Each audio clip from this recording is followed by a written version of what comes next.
Hello students, in this video I am going to explain you how to calculate the resultant of two forces acting at a point. The forces will form a parallelogram. Since this law is stated as Parallelogram Law of Forces. When two forces like in the diagram P and Q are acting at a point O, acting on a point O here, they are separated by an angle theta.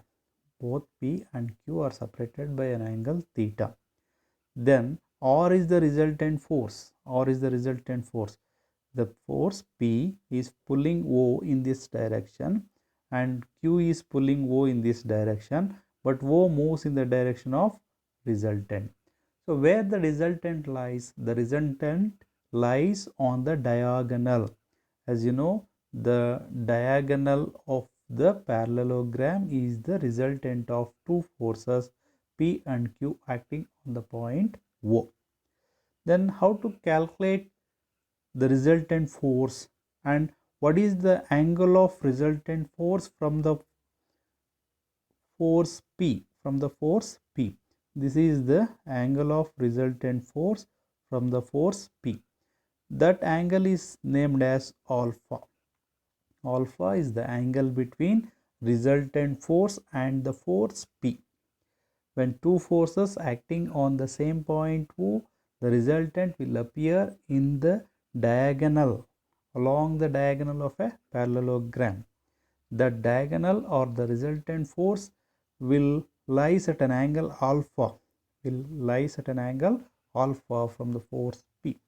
We can calculate the resultant force of parallelogram of forces. We can calculate the resultant of parallelogram forces by using the formula root of P square plus Q square plus 2PQ cos theta.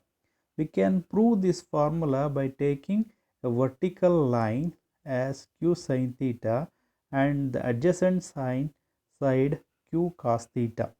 We can prove that using this diagram. The ready formula, after proving the resultant force, we get the ready formula. Resultant force is equal to root of P square plus Q square plus 2PQ cos theta. Then how much the angle between resultant force and the force P is calculated by using the formula tan alpha is equal to Q sin theta divided by P plus Q cos theta. Here what we have to remember is force is a vector quantity, the first point. When two forces act on the same point O,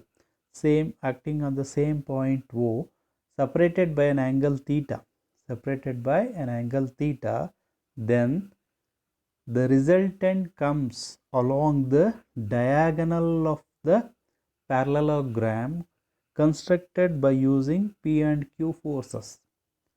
The resultant of these two forces comes along the diagonal of the parallelogram constructed by using these two forces. That is the law of parallelogram of forces. The resultant is calculated by using the formula resultant force equals root of P square plus Q square plus 2PQ cos theta, and the angle between the resultant force and the P force, we take the reference force P and the resultant force R, and there is an angle between them is called alpha. That alpha is calculated by using the formula tan alpha equals Q sin theta divided by P plus Q cos theta. This is the angle calculating formula, and this one is the resultant force calculating formula. Let's take some simple example to find the resultant force. In this example, it is asked to find the resultant force of following diagram. Observe the diagram carefully. There are two forces. One is 6 Newton, N represent Newton, and another is 4 Newton acting on the same point O. Then the resultant force will be along the diagonal of the parallelogram constructed by using these two forces. This is the diagonal line. Along the diagonal, the resultant will appear. We can calculate that resultant force by using the formula resultant force equals root of p square plus q square plus 2pq cos theta. The angle between two forces, that is theta, is 60 degree. Angle between two forces 4 and 6 Newton is 60 degree. We know the value of cos 60 degree by the table of trigonometric angles, that is cos 60 degree equals 1 by 2. Cos 60 degree equals 1 by 2.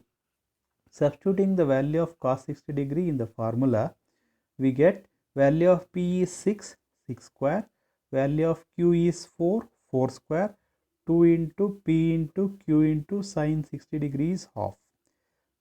6 square is 36, 4 square is 16, 2 into 6, 2 cancel with the denominator 2, 6 4s are 24, it becomes, total it becomes root 76 is 8.71 Newton. So 8.71 Newton is the resultant force of two forces 6 and 4 Newtons appearing along the diagonal of the parallelogram. Let's take one more example of this type. Find the resultant force and its angle in the given problem. So clearly observe the diagram. There are two forces 6 Newton and 8 Newton acting on the same point O, and they are separated by an angle 30 degree, that is theta. Alpha is the angle between resultant force and the 8 Newton force. 8 Newton is taken as P force in this problem. So we have to calculate the resultant force. Here the red line marked is the resultant force. We have to calculate that, and we have to calculate the angle between the 8 Newton force and resultant force. Let's take the formula. Resultant force equals root of p square plus q square plus 2pq cos theta. Here theta given is 30 degree. We know from the trigonometric table that is cos 30 degree equals root 3 by 2. I have substituted here. Cos 60 degree it becomes cos theta, cos 60 degree it becomes root 3 by 2. Substitute the value of p 8 square 64 and q square 36, 2pq cos theta. Here also 2 cancel with the denominator 2 here, and we get root of 183.13, that is resultant force will become, taking the root we get 13.53 Newton. So that's the value of resultant force in Newton. To find the angle of resultant force, keep it in mind, angle of resultant is between resultant line and the P force. Generally this horizontal line is taken as P force. This one is taken as Q force. So P force and resultant force, the angle existing between them is alpha. It is calculated by using the formula angle of resultant equals tan alpha equals Q sin theta divided by, here it is divided by, plus P plus Q cos theta. So value of sin theta, theta is 30 degrees, sin 30 degrees 1 by 2. I have taken the value of sin 30 degree 1 by 2 here, divided by 8 plus cos theta, cos 30 is root 3 by 2. I have taken the value of root 3 by 2 here. Hence by dividing 6 by 2 we get 3, and dividing 6 by 2 we get 3. 3 into root 3 it becomes 9.3 into root 3 it becomes around plus 8, it becomes 9.94. 3 divided by 9.94 we get 0.30.